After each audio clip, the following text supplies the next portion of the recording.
I now propose that the freedom of Portsmouth be given to the greatest man in the world.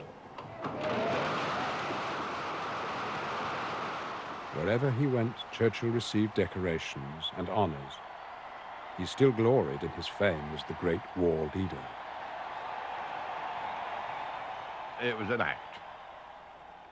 He was conscious of what the public expected him to look like and do.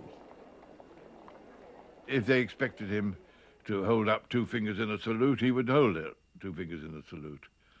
He would certainly say, oh, God, I must have a cigar, you know, because every cartoonist draws him with a cigar, so he's got to have a cigar. He's got to have a black hat.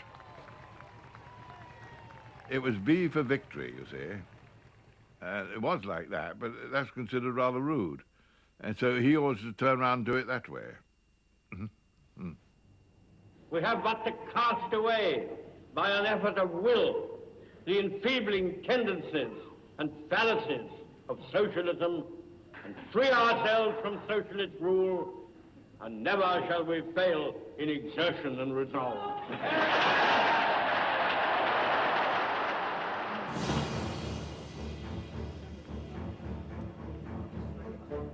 In 1951, Churchill fought his 14th general election. He said privately, I hope we may take our revenge for 1945.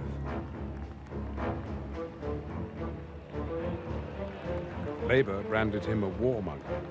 Their slogan, a third Labour government or a third world war. This only strengthened Churchill's resolve to become peacemaker in the Cold War between East and West. It would never have occurred to my father to stop. I mean, he would rather win an election than lose an election. He'd rather be Prime Minister than not Prime Minister. But it would never occur to him not to go battling on in politics. Never.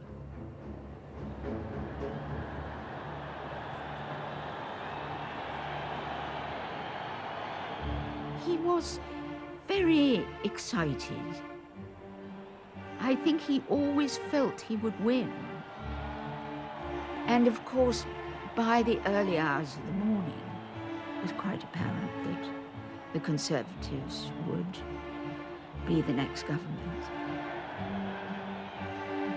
The crowds had started to assemble, and they were calling, "We want Winnie." And that was wonderful, and that was electric.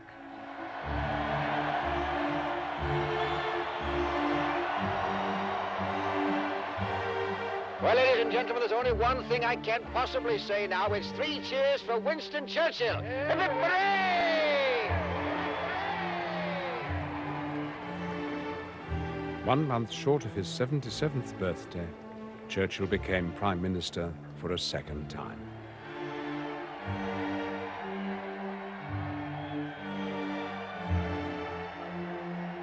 In 1940, Parliament had appointed him leader. Now the people had voted for him. At last, Churchill could pursue his desire to bring peace to a troubled world. This, he said, is the last prize I seek to win.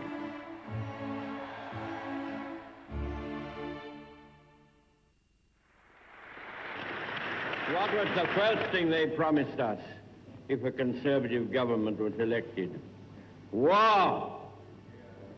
Churchill, the warmonger, would plunge us into war. Only a year ago, that was what they were using. Well, it has not happened yet.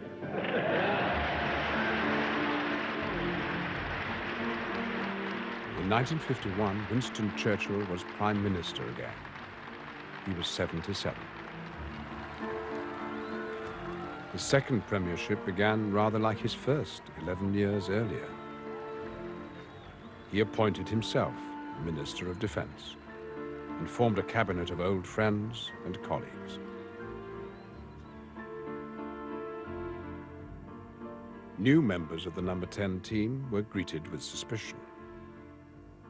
When I first met him, he said nothing. He pointed at a chair beside him. I sat down. I didn't know quite what to say. Should I say I'm very honoured and so on, but I didn't. I thought silence was best. It was a question of where one looked. I gazed into his eyes a manly kind of way, and he gazed back.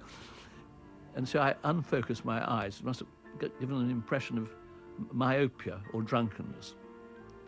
And in the end, he said, in a doubtful voice, I dare say we'd get on very well together. From Stettin in the Baltic to Trieste in the Adriatic, an iron curtain has descended across the continent. Behind In 1946, to an audience at Fulton, Missouri, in the United States, Churchill had famously heralded the Cold War. Warsaw, Berlin, Prague. Now he was back in power, determined to raise the Iron Curtain and broker a peace summit between the two superpowers, America and the Soviet Union.